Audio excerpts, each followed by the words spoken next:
Hi everyone, welcome into this week's My Weekly CBS Fix. As always, I hope you all had a wonderful week.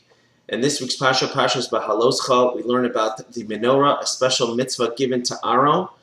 And our sages explained to us because Aaron felt a little down in the fact that in the previous Parsha, it ended with the Parsha of the Nesiim, all the princes that are brought the same sacrifice towards Hashem, but Aaron and his tribe were left out. Aaron felt bad, and Hashem said, don't worry, your portion is greater than theirs, you will light the menorah. And Hashem gave Aaron all the few different details about the menorah, what he should do vis-a-vis lighting it. And the pasuk says, Vayas kein Aharon. And Aaron did as he was instructed. And Rashi tells us that this teaches us that Aaron at all, shaloshina, that he did not change at all. And the simple understanding is that Rashi is telling us that Aaron HaKohen didn't change at all from any of the precepts that Hashem had instructed him to do.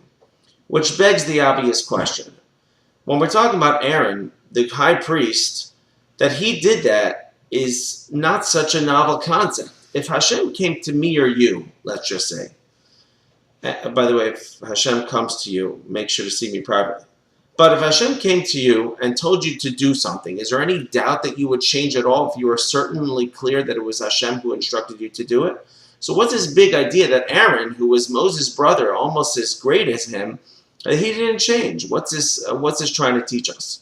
So two answers I want to share with you. I want to dilate more though on the second one. The first one is that what it means Shloshina, he himself never changed. That even though he had now this great position, and his portion is now even greater than the previous princes who had brought their sacrifice, he didn't allow himself to become arrogant because of it. He was the same humble Aaron that we spoke about last week. He loved everybody. He stayed the same person. And that's a question we have to ask ourselves. While we're in the lower levels at our position at work, so we act one way, but if we become vice president or the president of a company, are we going to stay the same person?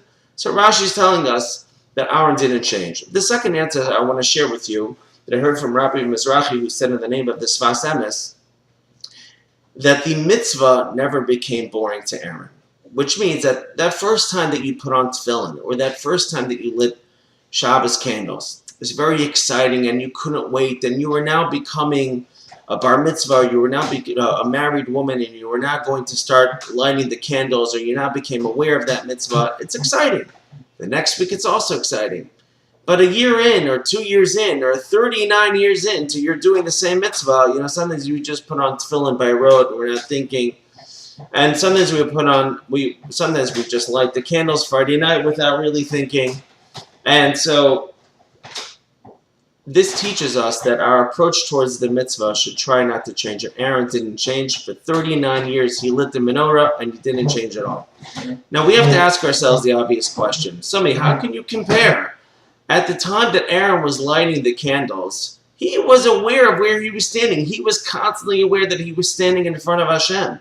Whereas us, yes, we're in the shul, we're putting on tefillin, or we're at home and lighting the candles, but it's not the same aura. It's not the same concept of standing in front of Hashem, as it were. Where Aaron was, though, he was standing right there. You can't forget that.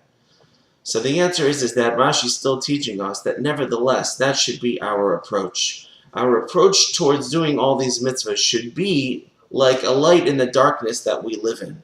The darkness that we live in is everybody around us is telling us, that mitzvah's not exciting, nobody else is doing it, people make fun of you for doing it. It's not as exciting. It's as exciting to you. It's not exciting to other people, and you start to wane. But what do we have to do? We have to always remind ourselves how lucky we are to be able to light this candle, or how lucky we are to be able to do this mitzvah. That should be our approach.